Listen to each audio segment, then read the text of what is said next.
We're back on with Mia Ives Rubelet, the Director of the Disability Justice Initiative at the Center for American Progress. Mia, in the first segment on overcoming barriers to credit and housing, you identify barriers to accessing housing and credit for disabled Americans. Please, can you just provide us with a brief overview of those barriers and tell us what common sense policies, if implemented today, could eradicate those barriers you identified? Yes, of course. Thank you so much. Just to go over and review a little bit, over 40% of those who remain houseless have some type of disability. That means that a significant portion of the population who are houseless have some type of disability.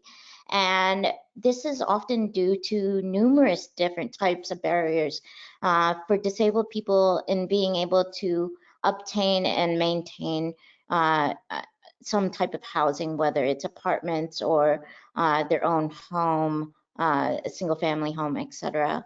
And so some of the barriers included, I've kind of earlier talked about, include things like affordability, accessibility, and availability and accessibility of community resources and support. So those are all of the sort of significant barriers that disabled people often face when trying to obtain and maintain housing. Now, there's a wide variety of different types of supports that and policies that can help the disability community succeed in being able to obtain their own houses. Now, I'm going to sort of go through the three types of barriers and then go over sort of what policies can help improve the chances of disabled people being able to obtain and maintain their own housing. First, around affordability. Affordability, again, is a huge issue for disabled people, as poverty rates within the disability community are disproportionate compared to non-disabled people. And, a lot of disabled people are unable to obtain or maintain employment. And so they rely on things like SSI and SSDI benefits. So one of the things that we often push for is to increase the max SSI and SSDI benefits individuals can receive. This will ensure that disabled people aren't spending most or all of their income on housing alone. As we know, a lot of these individuals, they spend most of their money on that, which means that they have to choose on whether they can afford utilities or food, and this can often lead them into homelessness or into institutions. We also believe that we need to reduce the administrative burdens, which basically means all of the requirements in order to obtain and keep SSI and SSDI benefits. Now, there's a lot of different types of administrative burdens. This can include things like asset limits, which means how much money you can save or have within your bank account, or things that you own, like your own home or a car, or etc. Now, for individuals with SSI, they're only allowed to save up to $2,000. For a couple, they're allowed to save $3,000, which means that individuals can't save for a mortgage, so they can't save for a home. And it also means if they have a rough situation, like they go to the hospital and are required to pay for a lot of medications, etc., that they can really end up having no money at all. Also, if they accidentally earn over a certain limit and they are accidentally paid too much in SSI or SSDI benefits, they may be required to pay that money back, which may be really, really hard for individuals to do if they can only save $2,000 within their bank accounts. So, reducing administrative burdens is a significant part in helping individuals on SSI and SSDI be able to afford housing.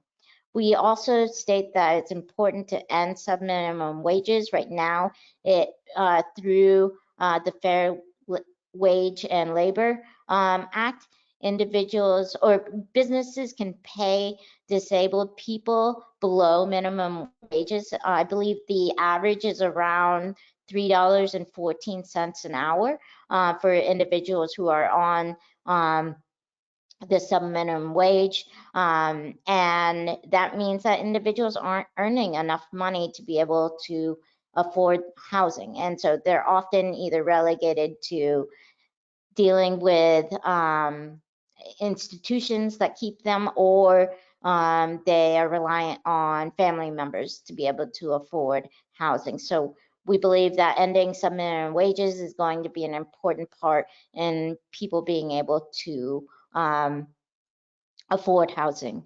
We also believe that we need to prohibit source of income discrimination.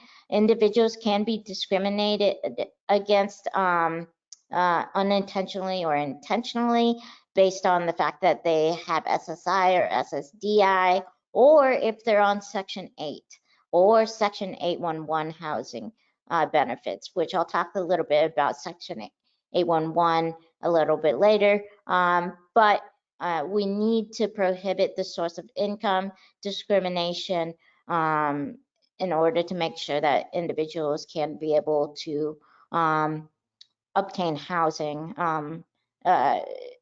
obtain and maintain their housing. Another thing is increase Section 811 funding and allow money to follow the person to increase housing choice. Right now, Section 811 is a specific program that is supposed to help individuals with disabilities be able to get out of institutions and get to live in their communities. But oftentimes, well, actually all the time, Section 811 is basically provided to an organization to be able to supply a specific housing benefit. And so what that means is that individuals with disabilities have to be referred to this organization, and then they have to utilize the housing that the organization has sort of sectioned off for that funding. And so that reduces individuals' ability to choose, and it makes it harder for individuals to be able to move, particularly if they find some type of employment or find a different place that has more resources available, including community resources. Section 811 just does not allow individuals in that program to be able to have any flexibility. And also wait lists are extremely long. They can be months to years for an individual to be able to access Section 811 funding.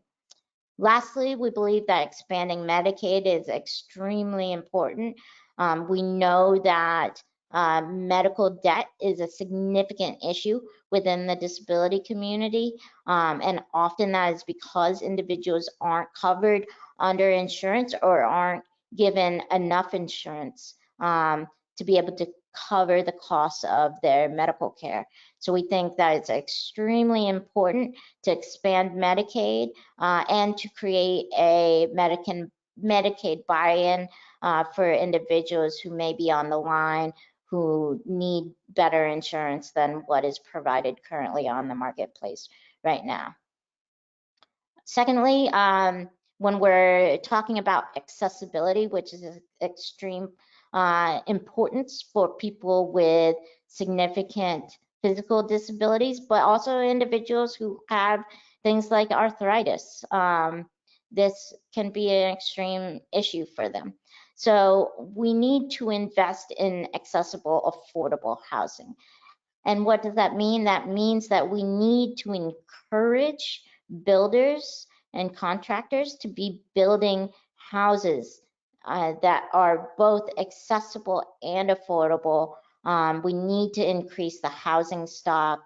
Again, I talked a little bit earlier about the fact that housing stock is about 1 to 2% of housing stock is actually accessible, and we need to increase that to a greater level. As we know, the disability community includes about 25% of the population. One of the ways that we can do this is increase the Uniform Federal Accessibility Standards, the UFAS, which requires about 5% of the apartments that are under Section 8 that are affordable to be accessible.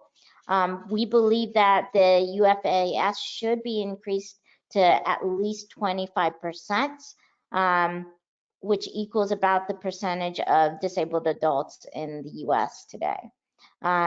We also believe that there needs to be grants to incentivize new or rehabilitated construction to make current and new single-family homes and apartments abide by UFAS. We know that funding can be a difficulty, particularly for low-income housing, and so providing federal grants would be a great way to help increase and incentivize builders to build these new homes that are accessible to individuals with physical disabilities.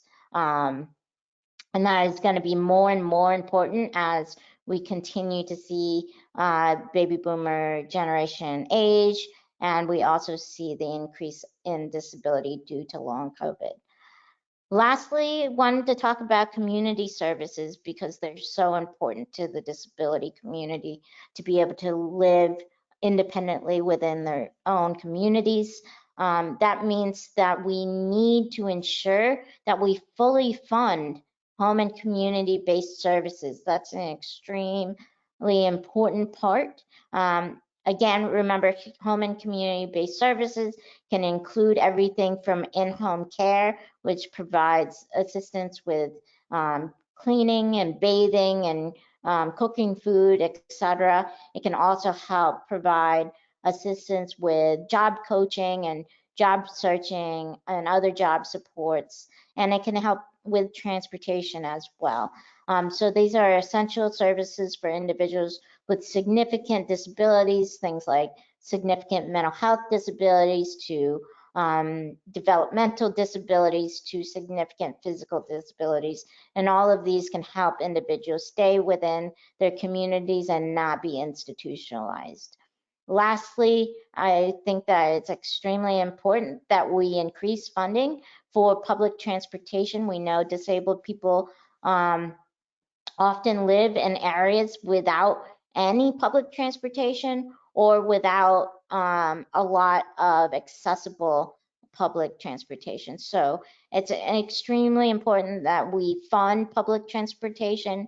We make sure that transportation is either free or extremely low cost, and that we increase paratransit, which is also another part of the public transportation system that provides door-to-door transportation, and it's an extremely important part of public transportation. So we think that that needs to be, the funding needs to be increased to make it more usable, more user-friendly for the disability community. So these are all suggested policies that the Center for American Progress think is extremely important to help reduce homelessness and increase home ownership within the disability community. Great, Mia, thank you. Thank you for that awesome presentation. Mia has a great article published in The Hill titled Keeping Americans with Disability from Poverty Must Remain a Priority. It's a must read. You can find many of Mia's articles on Muck Rack. Mia, thank you again for a ton of extremely useful information. Now, before I go, I need to ask you if anyone is interested in advocacy work on eliminating barriers for disabled Americans, can they contact you at the Center of American Progress, or who should they contact? Yeah, so there's a couple of ways to keep in touch and keep up to date with some of the work that we are doing. One is to sign up for our newsletter, which is through the Center for American Progress. If you go onto our website and look for our weekly emails, you can sign up for those and check for disability updates. You'll get them in your inbox. You can also keep up with us through our social media. We post through Twitter on CAP Disability. That's our handle. You can also keep up with my work at SeeMiaRoll, SeeMiaRoll. Lastly, you can contact us through our web portal, again, through Center for American Progress. You can contact DJI, the Disability Justice Initiative, directly through the web portal there, and we'd be happy to answer any questions.